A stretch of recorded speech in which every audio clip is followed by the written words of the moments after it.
Hi, my name is Hanson, and this is my video assignment. So we took a look at 3 samples. My first sample A, was very vitreous, glass-like. Looks looks very dry. It was dry surface. It was a dry surface. Some things I would use to distinguish it is that it had good cleavage on all directions.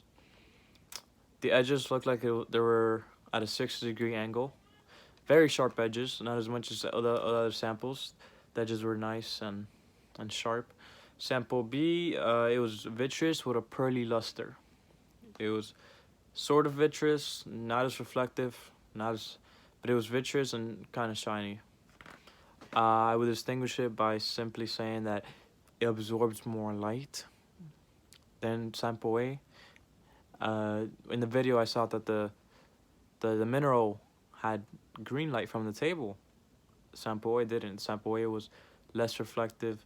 You could see less through it. This one was very reflective and very absorbing of the light around it. Yeah, it was green at some angles. It was white at others. Very shiny at others. It was a nice rock, a nice mineral. Sample C. It looks like a plain clear white, almost like sample A, except that this one was more of it had more colors. It was just more than white.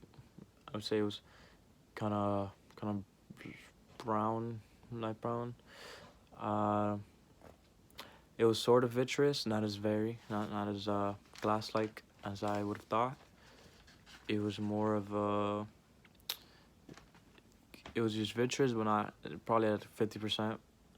It had some cleavage on the larger planes. There were 4 planes on the mineral. The edges were thinner and not as good cleavage on that, but the larger planes did have sort of cleavage. One way I would distinguish it from the others is that sample C was thinner than the other minerals. Sample A and sample B were bulky as compared to sample C, which was thinner. Yeah, that's for me the rock that had the most characteristic was sample B, due to the way it absorbs light and reflects it at the same time.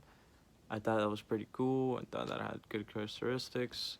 The way that it absorbs the light of its surrounding, like the table's green, and sometimes at some angles the rock, the mineral turned green.